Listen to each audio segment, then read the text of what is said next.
Pakistan dairy association کا CEO آج میرے ساتھ عثمان ظہیر صاحب ہیں، ہمارے چیئرمین پاکستان ڈیری ایسوسیشن کے. ہمارے ساتھ ہمارے ممبر ڈاکٹر علی حمزہ ہیں جو کہ فریزن کمپینہ کو ریپرزینٹ کرتے ہیں. اس کے ساتھ ہی ہمارے ساتھ ایک اور ممبر نور آفتاب صاحب ہیں جو کہ ٹیٹرا پیک پاکستان کو ریپرزینٹ کرتے ہیں. آج آپ سب کو یاد کرنے کا اور یہاں پہ آنے کا مقصد یہ تھا کہ ڈیری ایک ایسا سبجیکٹ ہے جو کہ نہایت امپورٹنٹ ہے اور اس کو مکمل اٹینشن 40% بچے جو کہ 5 سال سے کم ہیں مال نیوٹریشن اور اسٹنٹڈ گروتھ کا نشان ہے.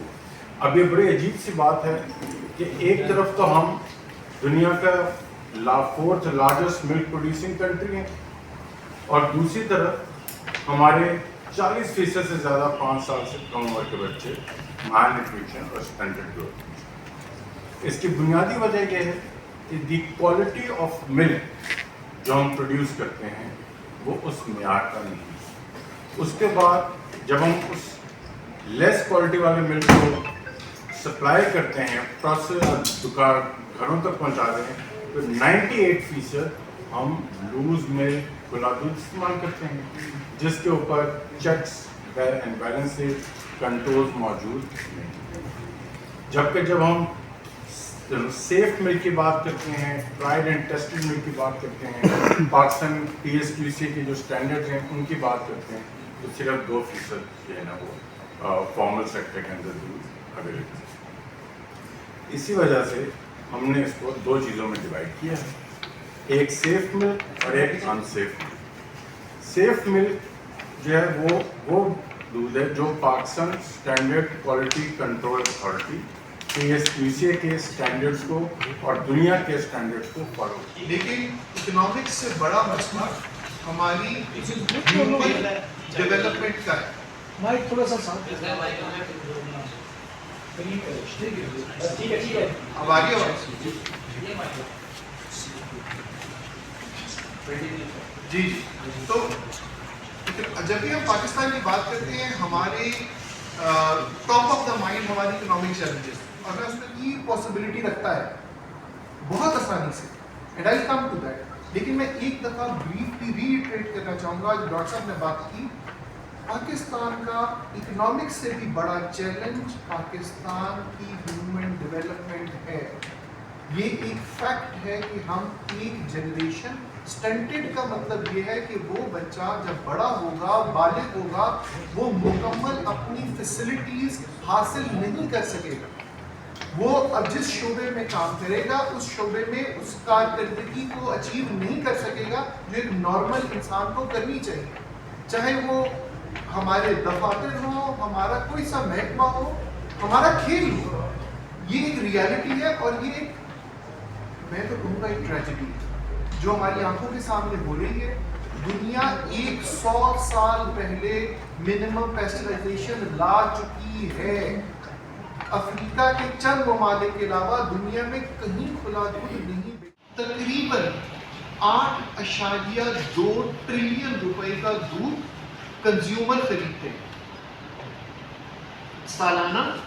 8.2 آپ لوگ, ہم لوگ, ہمارے جیسے لوگ اپنے لیے اپنے بچوں کے لیے سالانہ 8.2 ٹریلین کا دودھ خرید رہے ہیں. یاد رکھیں یہ وہ قیمت نہیں جو فارمر کو مل رہی ہے, کیونکہ یہ تو جو آپ کے گھر میں دودھ لے کر آ رہا ہے اس کو مل رہی ہے, یہ جو آپ مارکیٹ سے ڈبے میں دودھ خرید رہے ہیں ان کو ملا رہا ہے. اس 8.2 یا 8.3 ٹریلین میں سے انفارمل وہ سیگمنٹ جس کا کہ کوئی حساب نہیں ہے, جس کے اوپر کوئی ٹیکسیشن نہیں ہے, جس کی کوئی کنٹریبیوشن نہیں ہے, جس کے پروڈکٹ کسی سٹینڈرڈ کو کمپلائی نہیں کرتا, وہ ہے 7.9 ٹریلین. وہ غلیظ ہے. آپ ساری کمپنیاں اکٹھی کر لیں ان کا سائز ہے 330 بلین روپے بس. 330 ارب کا کام ہو رہا ہے فارمل سیکٹر میں جو ٹیکس دے رہی, اور 7.9 ٹریلین ہے انفارمل سیکٹر. اس میں جو ڈائلیما ہے وہ یہ ہے کہ فارمر